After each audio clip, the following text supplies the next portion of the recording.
கிறிஸ்துவுக்குள் மிகவும் பிரியமான தேவனுடைய பிள்ளைகளே, மீண்டுமாய் ஒரு புதிய மாதத்திற்குள் அற்புதமாய் நுழையும்படியாய் தேவன் நமக்கு கிருபை பாராட்டி இருக்கிறார்.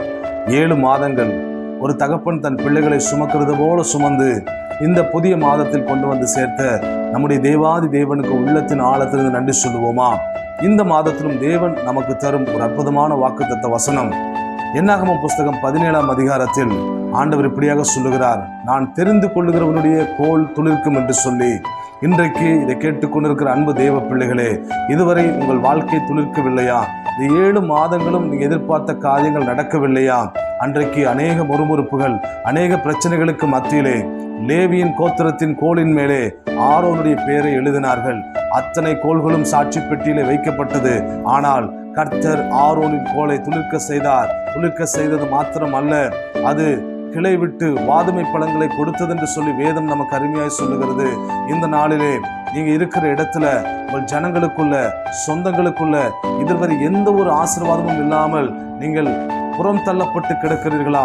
இன்றைக்கு ஆண்டவர் உங்க நாமத்தை அற்புதமாய் எழுதுகிறார்.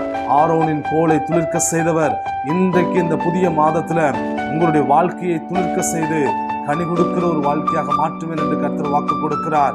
எல்லைகளிலெல்லாம் கர்த்தர் குளிர் விடுகிற, கனி கொடுக்கிற அதிசயத்தையும் ஆசீர்வாதத்தையும் உங்கள் கரங்களிலே கொடுத்து உங்களை மேன்மைப்படுத்த போகிறார். மேன்மைப்படுத்தி அந்த ஜனங்களுக்கு முன்பாக அன்றைக்கு ஆரோனை உயர்த்தின தேவன் இன்றைக்கு நீங்கள் இருக்கிற இடத்துல, வேலை செய்கிற இடத்துல, ஊழிய ஸ்தலத்துல என்ன காரியங்களை நீங்க செய்து கொண்டிருக்கிறீங்களோ அந்த இடத்துல சகல ஜனங்களுடைய கண்களுக்கு முன்பாகவும் கர்த்தர் உங்களை மேன்மைப்படுத்த போகிறார். இந்த வார்த்தைக்காக நாம் ஜெபிக்கலாம்.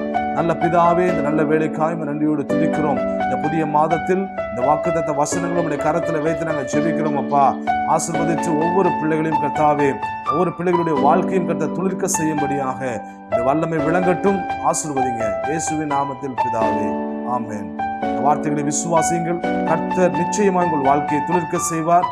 God bless you.